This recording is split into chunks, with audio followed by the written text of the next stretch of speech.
Matapos madiskubre ang bilyong-bilyong halaga ng mga bloke ng shabu sa baybaying sakop ng Pangasinan at Ilocos Sur, mayroon na namang natagpuan sa baybayin naman ng Ilocos Norte. Noong Huwebes at Biyernes, mayroon pang natagpo ang 3 bloke ng shabu na nakasilid sa packaging ng tsaa.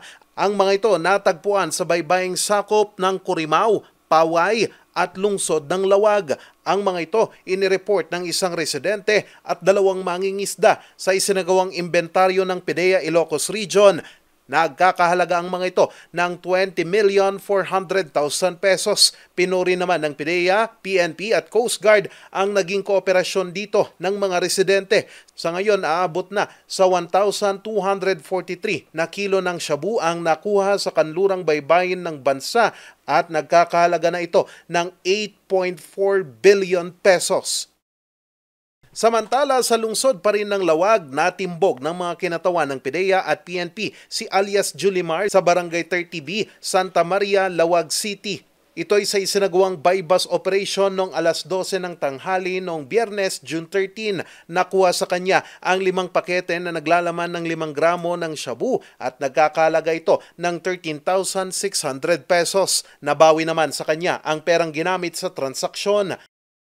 Nasukol naman ng PIDEA at PNP ang mag-live-in partner na sina alias Rowell, 35 anyos at MR Joy, 32 anyos na pawang ambulant vendor. Ito'y matapos isagawa ang buy-bus operation bandang alas 8 ng gabi noong 13 ng Hunyo sa Barangay Baliw, Laud, Santa Maria, Ilocos Sur. Nakuha sa kanila ang 3 pakete na naglalaman ng 3 gramo ng shabu at nagkakahalaga ito ng 20,400 pesos. Lahat sila maharap sa reklamo paglabag sa Republic Act 9165 o Dangerous Drugs Act of 2002.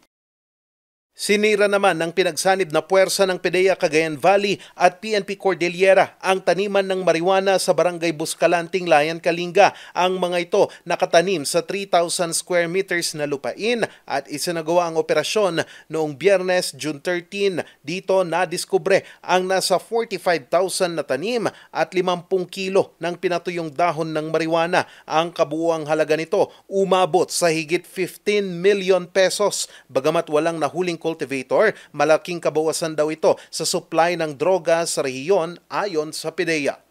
Charles Nicolimon, RNG News.